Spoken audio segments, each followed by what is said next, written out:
नमो भगवते वासुदेवाय। हरे कृष्ण, मैं कामाख्या झा आज आप सभी को श्रीमद् भगवत गीता के 8वें अध्याय भागवत प्राप्ति या अक्षर ब्रह्म योग अर्थात the yoga of the imperishable ब्रह्म अर्थात अविनाशी ब्रह्म का योग के दिव्य सफर पर लेकर चलता हूँ। यह अध्याय 28 श्लोकों का है। इस अध्याय में भगवान श्री कृष्ण जी जीवन और मृत्यु के सबसे गहन रहस्यों का उत्तर देते हैं। वे बताते हैं कि मृत्यु के समय मनुष्य का अंतिम स्मरण ही उसकी अगली गति का निर्धारण करता है।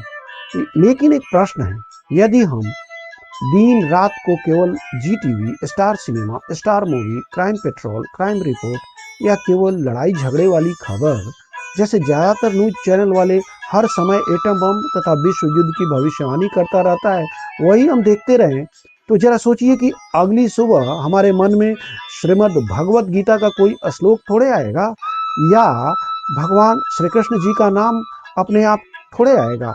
यही कारण है कि भगवान श्री कृष्ण जी केवल अंतिम समय में स्मरण करने के लिए नहीं कहते, बल्कि पूरे जीवन उसका निरंतर स्मरण करने की शिक्षा देते हैं, ताकि अंत समय भी वही स्मरण रहे। जैसा कि मैं लास्ट टाइम बोला था, GIGO principle, garbage in garbage out, वही चीज मुंह से बाहर आएगा जो अंदर पहले गया है। Now let us uncover one of the life's greatest mysteries. क्या आपने सोचा है ब्रह्म क्या है, आध्यात्म क्या है, कर्म क्या है और मृत्यु के बाद जीव की वास्तविक गति क्या होती है? Here comes the divine answer। Arjun इन्हीं गूढ़ प्रश्नों को भगवान श्री कृष्ण जी से पूछते हैं। भगवान श्री कृष्ण जी बताते हैं कि जो व्यक्ति अंतिम समय में उनका स्मरण करते हुए शरीर त्यागता है, वह निश्चित रूप से उन्हें ही प्राप्त होता है। Every verse reveals the path of the supreme destination. इस अध्याय में हम जानेंगे ओम का आध्यात्मिक महत्व क्या है। So stay with me till the end, क्योंकि इस अध्याय के अंत तक आप समझ पाएंगे कि जीवन की सबसे बड़ी तैयारी केवल मृत्यु की नहीं, बल्कि भगवान श्री कृष्ण जी के शाश्वत धाम को प्राप्त करने की है। तो आइए बिना किसी विलंब के इस दिव्य ज्ञान यात्रा का शुभारंभ करते हैं और एक एक श्लोक का सरल, गहन, सारगर्भित अर्थात मुख्य बातों से भरपूर तथा व्यवहारिक हिंदी अर्थ समझते हैं। हरे कृष्ण। अध्याय 8 भगवत प्राप्ति अक्षर ब्रह्म योग। अर्जुन उवाच। अर्जुन ने कहा, हे पुरुषोत्तम, वह ब्रह्म क्या है, आध्यात्म क्या है, कर्म क्या है, अधिभूत नाम से क्या कहा गया है और अधिदैव किसको कहते हैं? हे मधुसूदन, यहाँ अधियज्ञ कौन है और वह इस शरीर में कैसे है तथा युक्त चित्त वाले पुरुषों द्वारा अंत समय में आप किस प्रकार जानने में आते हैं? श्री भगवान उवाच। श्री भगवान ने कहा, परम अक्षर ब्रह्म है, अपना स्वरूप अर्थात जीवात्मा आध्यात्म नाम से कहा जाता है तथा भूतों के भाव को उत्पन्न करने वाला जो त्याग है वह कर्म नाम से कहा गया है। उत्पत्ति, विनाश, धर्म वाले सब पदार्थ अधिभूत हैं। हिरण्यमय पुरुष अधिदैव है। और हे देहधारियों में श्रेष्ठ अर्जुन, इस शरीर में मैं वासुदेव ही अंतर्यामी रूप से अधियज्ञ हूँ। जो पुरुष अंत काल में मुझको ही स्मरण करता हुआ शरीर को त्याग कर जाता है, वह मेरे साक्षात स्वरूप को प्राप्त होता है। इसमें कुछ भी संशय नहीं है। हे कुंती पुत्र अर्जुन, यह मनुष्य अंत काल में जिस जिस की भाव को स्मरण करता हुआ शरीर का त्याग करता है, उसको ही प्राप्त होता है, क्योंकि वह सदा उसी भाव से भावित रहता है। इसलिए हे अर्जुन, तू सब समय में निरंतर मेरा स्मरण कर और युद्ध भी कर। इस प्रकार मुझ में अर्पण किए हुए मन बुद्धि से युक्त होकर तू निसंदेह मुझको ही प्राप्त होगा। हे पार्थ, यह नियम है कि परमेश्वर के ध्यान के अभ्यास रूप योग से युक्त दूसरी ओर न जाने वाले चित्त से निरंतर चिंतन करता हुआ मनुष्य परम प्रकाश रूप दिव्य पुरुष को अर्थात परमेश्वर को ही प्राप्त होता है। जो पुरुष सर्वज्ञ, अनादि, सबके नियंता, सूक्ष्म से भी अति सूक्ष्म, सबके धारण पोषण करने वाले अचिंत्य स्वरूप सूर्य के सदृश नित्य चेतन प्रकाश रूप और अविद्या से अति परे शुद्ध सच्चिदानंद घन परमेश्वर का स्मरण करता है, वह भक्ति युक्त पुरुष अंत काल में भी योग बल से भ्रिकुटी के मध्य में प्राण को अच्छी प्रकार स्थापित करके फिर निश्चल मन से स्मरण करता हुआ उस दिव्य रूप परम पुरुष परमात्मा को ही प्राप्त होता है।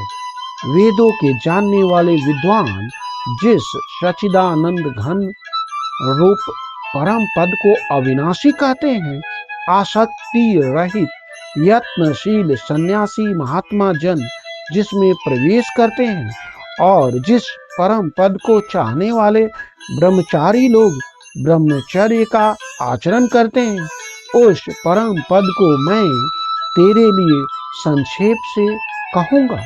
सब इंद्रियों के द्वारों को रोककर तथा मन को हृदय में स्थिर करके फिर उस जीते हुए मन के द्वारा प्राण को मस्तक में स्थापित करके परमात्मा संबंधी योग धारणा में स्थिर होकर जो पुरुष ओम इस एक अक्षर रूप ब्रह्म को उच्चारण करता हुआ और उसके अर्थ स्वरूप मुझ निर्गुण ब्रह्म का चिंतन करता हुआ शरीर को त्याग कर जाता है, वह पुरुष परम गति को प्राप्त होता है।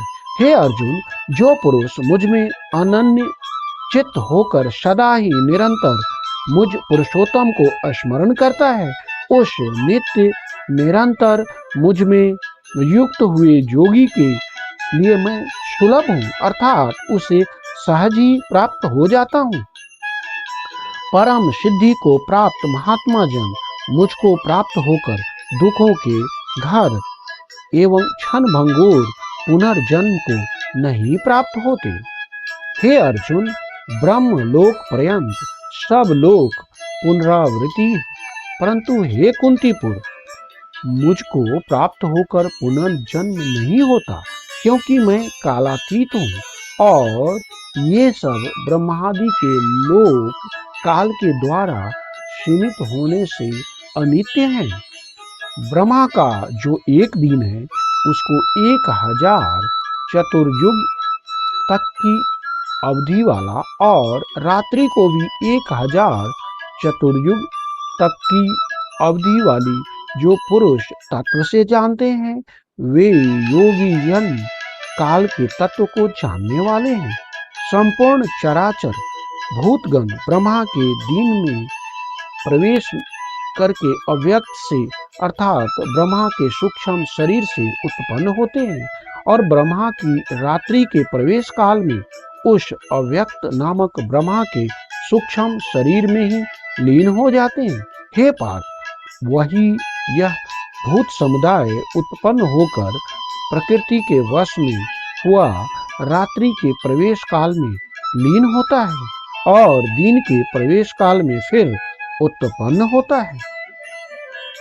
उस अव्यक्त से भी अति परे दूसरा अर्थात विलक्षण जो सनातन अव्यक्त भाव है, वह परम दिव्य पुरुष सब भूतों के नष्ट होने पर भी नष्ट नहीं होता। जो अव्यक्त अक्षर इस नाम से कहा गया है, उसी अक्षर नाम अव्यक्त भाव को परम गति कहते हैं तथा जिस सनातन अव्यक्त भाव को प्राप्त होकर मनुष्य वापस नहीं आते, वह मेरा परम धाम है। हे पार्थ, जिस परमात्मा के अंतर्गत सर्वभूत हैं और जिस सच्चिदानंद घन परमात्मा से यह समस्त जगत परिपूर्ण है, वह सनातन अव्यक्त परम पुरुष तो अनन्य भक्ति से ही प्राप्त होने योग्य है। हे अर्जुन, जिस काल में शरीर त्याग कर गए हुए योगी जन तो वापस न लौटने वाली गति को और जिस काल में गए हुए वापस लौटने वाली गति को प्राप्त होते हैं, उस काल को अर्थात दोनों मार्गों को कहूंगा। जिस मार्ग में ज्योतिर्मय अग्नि अभिमानी देवता है, दिन का अभिमानी देवता है, शुक्ल पक्ष का अभिमानी देवता है और उत्तरायण के 6 महीनों का अभिमानी देवता है, उस मार्ग में मरकर गए हुए ब्रह्मवेता योगी जन उपर्युक्त देवताओं द्वारा क्रम से ले जाए गए ब्रह्म को प्राप्त होते हैं। जिस मार्ग में धूमा अभिमानी देवता है, रात्रि अभिमानी देवता है तथा कृष्ण पक्ष का अभिमानी देवता है और दक्षिणायन के 6 महीनों का अभिमानी देवता है, उस मार्ग में मरकर गया हुआ सकाम कर्म करने वाला योगी उपर्युक्त देवताओं द्वारा क्रम से ले गया हुआ चंद्रमा की ज्योति को प्राप्त होकर स्वर्ग में अपने शुभ कर्मों का फल भोग कर वापस आता है। क्योंकि जगत के ये 2 प्रकार शुक्ल और कृष्ण अर्थात देवयान और पितृयान मार्ग सनातन माने गए हैं। इनमें एक के द्वारा गया हुआ जिससे वापस नहीं लौटना पड़ता उस परम गति को प्राप्त होता है और दूसरे द्वारा गया हुआ फिर वापस आता है अर्थात जन्म मृत्यु को प्राप्त होता है। हे पार्थ, इस प्रकार इन दोनों मार्गों को तत्व से जानकर कोई भी योगी मोहित नहीं होता। इस कारण हे अर्जुन, तू सब काल में समबुद्धि रूप योग से युक्त होकर अर्थात निरंतर मेरी प्राप्ति के लिए साधन करने वाला हो। योगी पुरुष इस रहस्य को तत्व से जानकर वेदों के पढ़ने में तथा यज्ञ तप और दान आदि के करने में जो पुण्य फल कहा है उन सब को निसंदेह उल्लंघन कर जाता है और सनातन परम पद को प्राप्त होता है। इस प्रकार हमने श्रीमद् भगवद गीता के 8वें अध्याय अक्षर ब्रह्म योग की मुख्य बातों को सरल हिंदी में जाना। इस अध्याय में भगवान श्री कृष्ण जी ने जीवन, मृत्यु और परम सत्य के गहन रहस्यों का दिव्य ज्ञान प्रदान किया। उन्होंने बताया कि मनुष्य का अंतिम स्मरण ही उसके अगले गंतव्य का निर्धारण करता है और जो भक्त अंतिम समय में भी भगवान श्री कृष्ण जी का स्मरण करता है वह निश्चित रूप से उन्हें प्राप्त होता है। The greatest preparation for death is life of devotion. इस अध्याय में भगवान श्री कृष्ण जी ने हमें यह भी सिखाया कि मृत्यु के अंतिम क्षण में भगवान का स्मरण तभी संभव है जब हम पूरे जीवन श्रद्धा, विश्वास और भक्ति के साथ उनका निरंतर स्मरण करते रहें। The most important instruction of this chapter is अंत काले च मामेव स्मरण मुक्त्वा कलेवरम यह प्रयाति सः मद्भावम याति न अत्र संशय। अर्थात जो व्यक्ति अंतिम समय में भगवान श्री कृष्ण जी का स्मरण करते हुए शरीर का त्याग करता है वह निश्चित रूप से भगवान श्री कृष्ण जी को प्राप्त करता है, इसमें तनिक भी संदेह नहीं है। And the final message is केवल यह सोच लेना कि अंतिम समय में भगवान श्री कृष्ण जी का नाम लेंगे और उन्हें प्राप्त कर लेंगे यह पर्याप्त नहीं है। अंतिम क्षण में वही स्मरण आता है जिसका अभ्यास हमने पूरे जीवन किया होता है। यदि हमारा मन जीवन भर भगवान श्री कृष्ण जी के नाम, उनके गुणों, उनकी लीलाओं और उनकी भक्ति में लगा रहेगा तो अंतिम समय में भी स्वाभाविक रूप से भगवान श्री कृष्ण जी का ही स्मरण होगा। लेकिन यदि हमारा मन जीवन भर केवल संसार की चिंताओं, भौतिक आकर्षण, क्षणिक सुख, में उलझा रहेगा तो अंतिम क्षण में भी वही विचार सामने आएगा। जीवन अत्यंत क्षणभंगुर है। कोई नहीं जानता कि अंतिम क्षण कब आएगा। न केवल वृद्ध बल्कि युवा और यहाँ तक कि बच्चा भी किसी भी समय इस संसार से विदा हो सकता है।